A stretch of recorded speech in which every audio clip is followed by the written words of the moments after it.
Good morning, boys and girls. Hope you're having a great day. Before we begin, I would like you actually to press pause for just a moment and find a pencil and either your poetry notebook, writer's notebook, wherever you've been writing your poetry over the last couple of weeks, and come right back.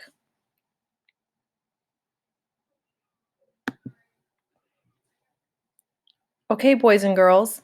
So today our lesson is going to focus on colors, which is a perfect time of the year for us to think about colors as spring is in the air and trees and flowers are blooming. So, yesterday, I know that our lesson focused on similes and metaphors, and understanding that those two techniques are used to really help us make comparisons in a very rich and descriptive way when we write poetry. So today we're going to use a book called Hailstones and Halibut Bones. And this whole book is actually on our poetry Padlet. And after this lesson, you're going to go and read some more because I've only chosen 3, and there's almost all colors you could think of. And explore writing about colors. Things are of all different colors as well. Just wanted to read this opening part. Like acrobats on a high trapeze, the colors pose and bend their knees, twist and turn and leap and blend into shapes and feelings without end. So yellow is the first poem I'm going to read, but before I begin, I'd like you to press pause again for just a moment. And before you do that, at the top of a new piece of paper, write the color yellow. Okay. And take a few minutes to just jot down some things, objects, whatever comes to mind when you think of the color yellow. Okay. Again, press pause first and take a minute to do that.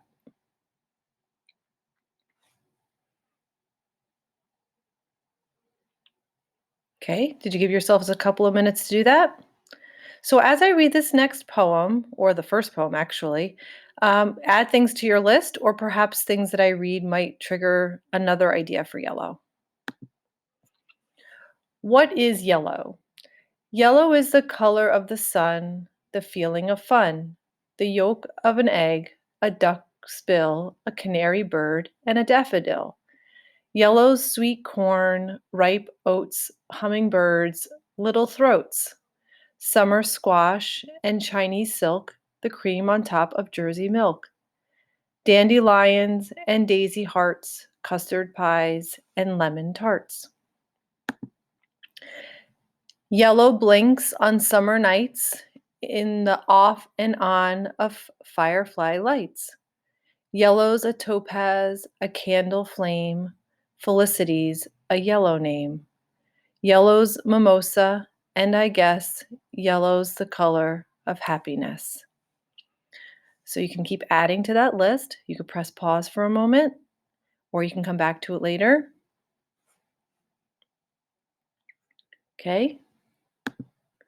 So our next color is white.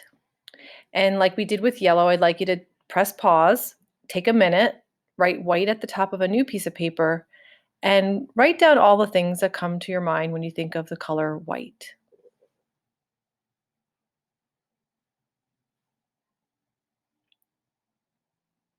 Okay, I'm hoping you press pause because I'm back too, and continue to add to your white poem list. What is white? White is a dove and lily of the valley, and a puddle of milk spilled in an alley. A ship's sail, a kite's tail, a wedding veil, hailstones and halibut bones, and some people's telephones. The hottest and most blinding light is white, and breath is white when you blow it out on a frosty night. White is the shining absence of a color, then absence is white, out of touch, out of sight.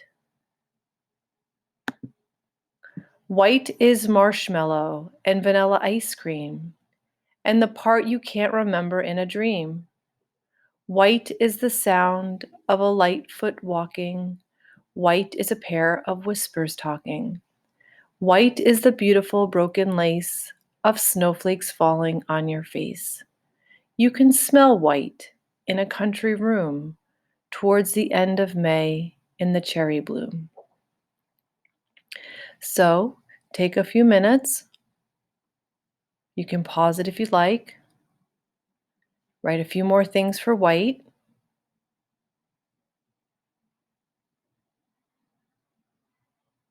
And we're going to keep going. Green. Take a minute. Pause. Jot some things down.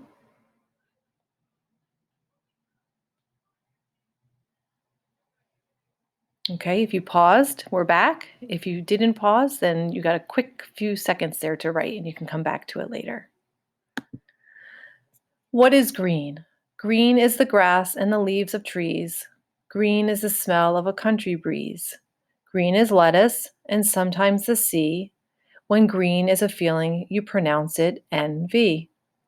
Green is a coolness you get in the shade of the tall old woods where the moss is made. Green is a flutter that comes in spring when frost melts out of everything. Green is a grasshopper. Green is jade. Green is hiding in the shade. Green is an olive and a pickle. The sound of green is a water trickle. Green is the world after the rain, bathed and beautiful again. April is green, peppermint too. Every elf has one green shoe. Under a grape arbor, air is green, with sprinkles of sunlight in between.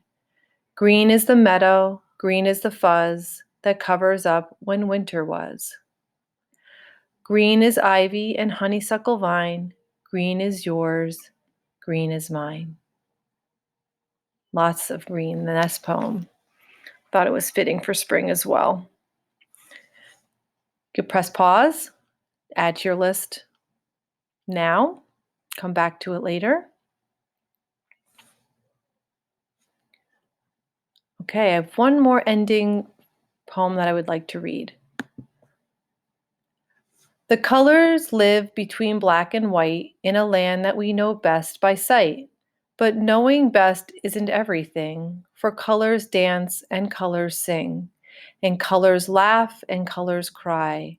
Turn off the light and colors die. And they make you feel every feeling there is, from the grumpiest grump to the fizziest fizz. And you and I know well, each has a taste and each has a smell, and each has a wonderful story to tell. So, boys and girls, today, what I would like you to do, you can revisit the ones that we just read together, but on our Poetry Padlet, this entire book is uploaded for you to see along with other color poems from other artists. And I would suggest going through the process we did today, which is maybe making a list of a color first, see what you come up with, read the poem, come up with some more ideas. And when you're ready, have some fun writing color poems. They're super fun to do. It could be about an object or it could be about the color, it could be about the feeling. You let your imagination go wherever it takes you today. Hope you have fun. It's one of my favorite books of poetry, and I hope it will be for you too. Have a great day.